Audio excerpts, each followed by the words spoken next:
Venezuela, hoy miércoles de abril.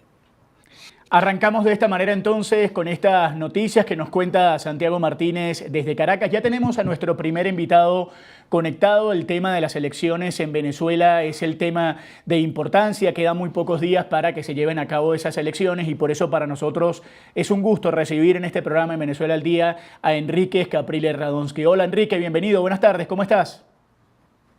Buenas tardes, muchos saludos para ustedes. Igual para ti, Enrique. Lo primero que quiero preguntarte es, ¿cuál es tu mensaje para el país, pensando en todo lo que hay alrededor de las elecciones, la expectativa, las ganas que tenga o no la gente de ir a votar? ¿Qué es lo primero que quieres hablarle hoy a Venezuela, sabiendo que tú estarás involucrado en estas elecciones? Que somos millones de venezolanos los que nos expresamos el 28 de julio del 2024, que elegimos a Edmundo González como presidente, que nos fue robada la elección, que todos estamos conscientes de las dificultades, la situación de nuestro país, la economía, lo social. Allí Santiago mencionaba una cifra. Efectivamente, en Venezuela no hay recuperación económica, el costo de la vida disparado, una economía dolarizada y la moneda en bolívares ganan millones de pensionados y trabajadores públicos y sin embargo, bueno, allí están dando la lucha y que nos toca persistir. No podemos dejar que se apague la voz de quienes queremos cambio. Nosotros que esta lucha no es de ayer. Allí Santiago hacía un resumen sobre esto de ir a votar o no votar. Ya la oposición ha pasado por el tema de abstenerse. La abstención lo único que hace es debilitarnos, le deja el camino libre al gobierno, le hace mucho más fácil todo al gobierno. El gobierno estará tranquilo en la medida que nosotros no participemos. Ese es el terreno donde tenemos la fuerza para derrotarlo. El gobierno, si bien se robó las elecciones del 28 de julio de 2024, no es un gobierno que está tranquilo. El 2024 fue posible gracias a la organización y participación y el ejercicio de nuestro derecho al voto, que nosotros tenemos que persistir en la búsqueda de la democracia y bueno, seguir luchando. Yo creo que el no hacer nada nunca va a ser una buena opción. Sí, Enrique, tú mencionas el 28 de julio. ¿Eres consciente de que ese escenario se puede repetir el 25 de mayo? Y si es así, igual participas. Santiago, es que en Venezuela durante todos estos años nunca hemos tenido unas elecciones en condiciones democráticas. Las elecciones en regímenes autoritarios creo que pueden ser un hecho político donde el país se expresa, donde puede generar otros hechos políticos, pero siempre desde la participación.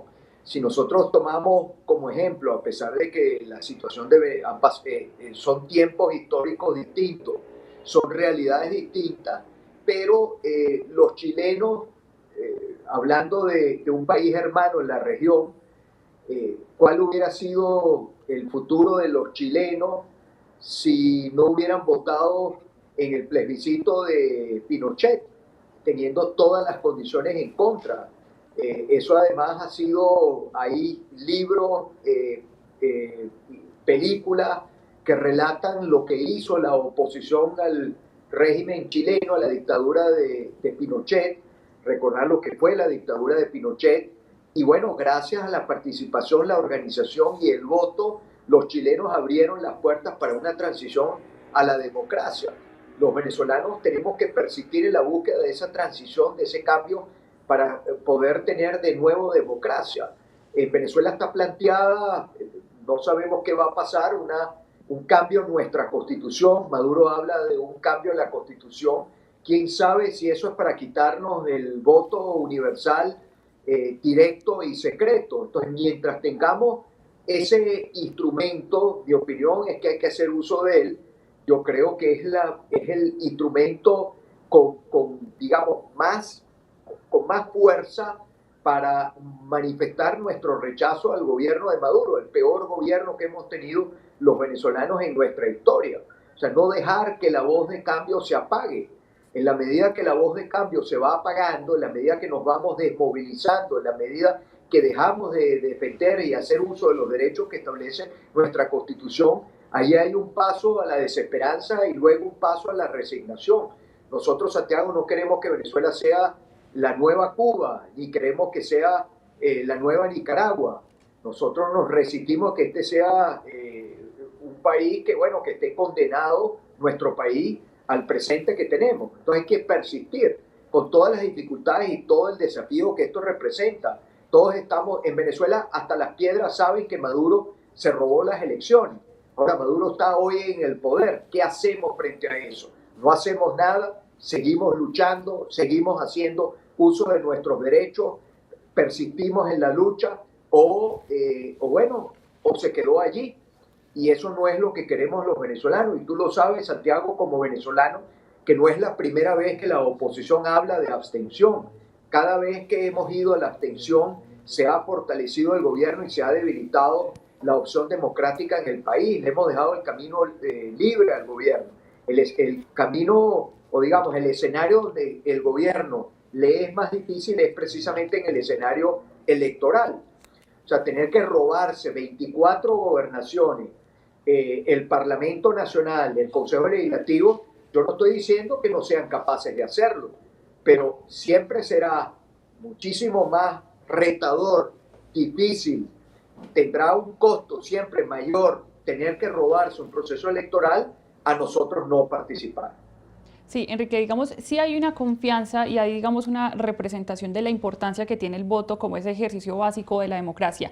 En lo que no hay confianza son en las instituciones que siguen cooptadas, digamos, por todo este gobierno de Nicolás Maduro. ¿Cómo empezar entonces a revertir ese porcentaje del que tanto hablamos, de la poca intención de voto, de la poca confianza que hay entre los venezolanos de volver a las urnas? Pues, digamos, más allá de decirles votar es importante, ¿cómo decirles que se puede confiar nuevamente en que esos resultados, que independientemente de cómo sean, sí vayan a ser transparentes y sean respetados y, por ejemplo, favorecen a la oposición? ¿Cómo decirle a la gente que puede confiar en que después de votar puede tener un resultado transparente? Bueno, creo que más bien hay que hablarle a la gente con la verdad.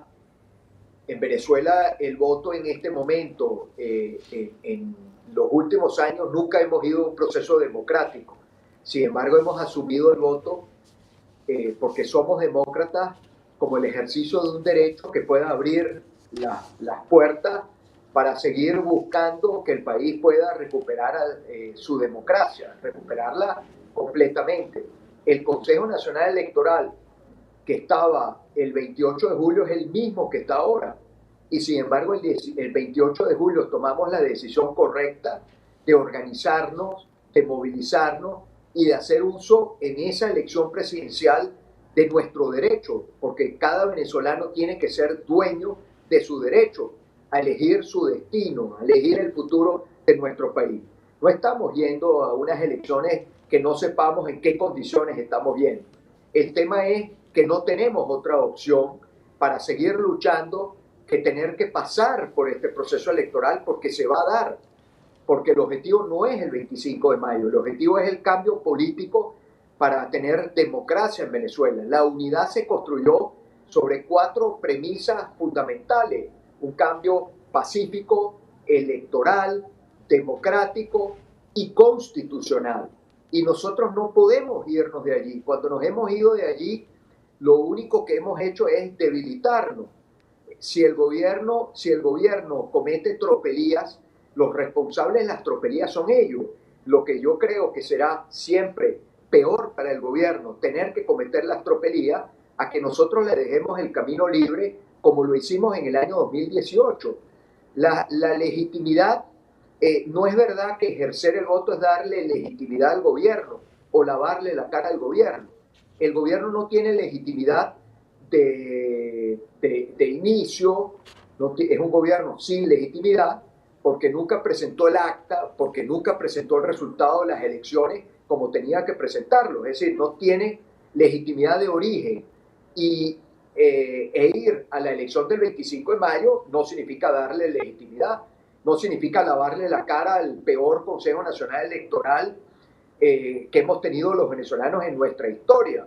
Es para mí un instrumento de lucha el voto, es un instrumento de hacernos sentir. Ahora tú me dices, bueno, hay un anticlima electoral, por supuesto que lo hay, ¿cómo no lo va a haber?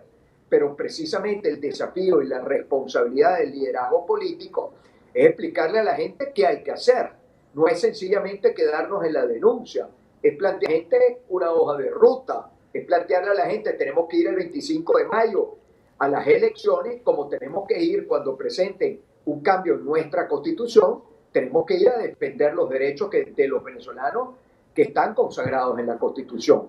Pensar que Maduro va a cambiar la Constitución para hacer una Constitución más democrática, más abierto al país, oye, eso es caer por ingenuo. Es obvio que si quieren cambiar la Constitución no es precisamente para darle más derechos a los venezolanos, es para cambiar los derechos de los venezolanos, es para cambiar el sistema que, como está planteado en nuestra Constitución, no le está sirviendo a Maduro, porque Maduro perdió las elecciones en el 2024, es decir, tuvo que apelar a la fuerza para sostenerse. Ahora, que el gobierno se sienta hoy tranquilo, yo te aseguro que no es un gobierno que está tranquilo, como si estaba tranquilo en el 2018, cuando no presentamos candidato presidencial y le dejamos el camino libre a Maduro. Entonces, yo creo, sobre la base siempre del respeto a quien pueda pensar distinto a mí, quien no quiera ir a votar, que ese es su derecho,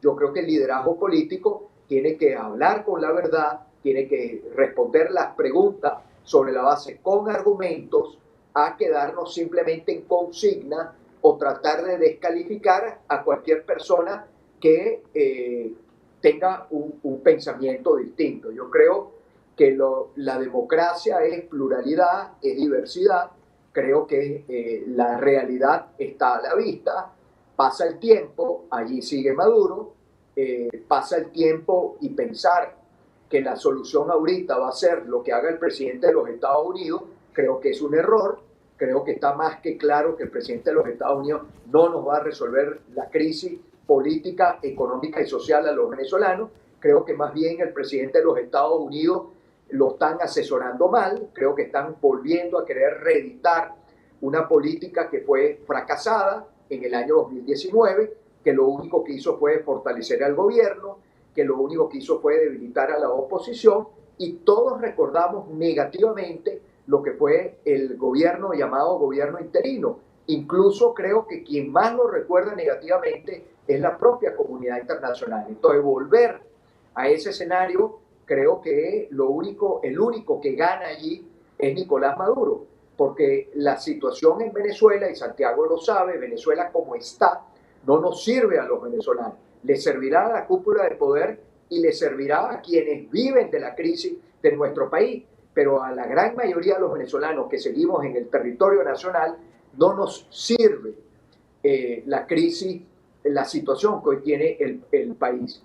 Y quienes están fuera de nuestra frontera, que tienen la esperanza de volver, como está la situación hoy planteada, ese día de volver cada vez se ve más lejano, y que la solución en nuestro país sea otra vez la migración, que otra vez una ola de migración, lo único que va a hacer es dificultar las condiciones de vida de los propios venezolanos y también de los países que no pueden seguir absorbiendo la migración de nuestro país. Enrique, ¿qué pasó con la